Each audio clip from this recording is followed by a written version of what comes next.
से मुझको दूर कर, ताके देखो मुझ में तुझको एक नजर। या इलाही तू मेरा माबूद है, या इलाही तू मेरा माशूक है। আল্লাহ বলেন, বান্দা তুমি আমার বান্দা। আমার বান্দা বলার আর একটা কারণ, সূর্য বানাইছেন কে? জমিন বানাইছেন কে? আল্লাহ বলেন সূর্য আমি বানাইছি, কিন্তু বলি না আমার সূর্য। খেয়াল করেন, জমিন আমি বানাইছি, তবে বলি না আমার জমিন। পাহাড় আমি বানাইছি, বলি না আমার পাহাড়। জিন আমি বানাইছি, ফেরেশতা আমি সৃষ্টি করেছি, বলি না আমার আমার আমার। কিন্তু বান্দা তোরে বানাইয়া কেন বললাম আমার বান্দা?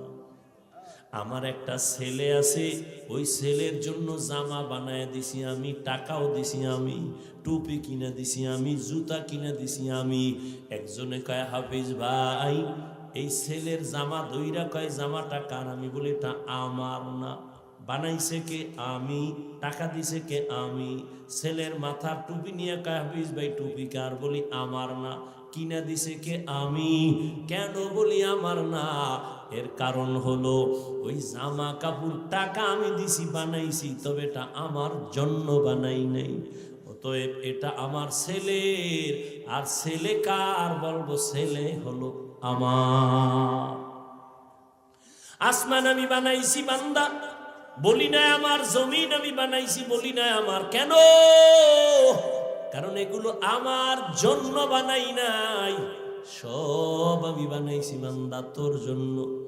এবার কেউ যদি কেউ বান্দা কার? বলি আমি আল্লাহ, বান্দা হলো আমার। দুনিয়ার সব বানাইছি তোমার জন্য, তোমারে বানাইছি আমার জন্য। ক্বালান নবী সাল্লাল্লাহু আলাইহি ওয়া আলিহি ওয়া সাল্লাম, আদ-দুনিয়া খুলিকাত লাকুম ওয়া আন্নাকুম খুলিকতুম লিল আখিরাহ। দুনিয়ার সব বান্দা তোর গোলাম বানাইছি, আর তোরে বানাইছি আমি আল্লাহর গোলাম। গোলামে তোর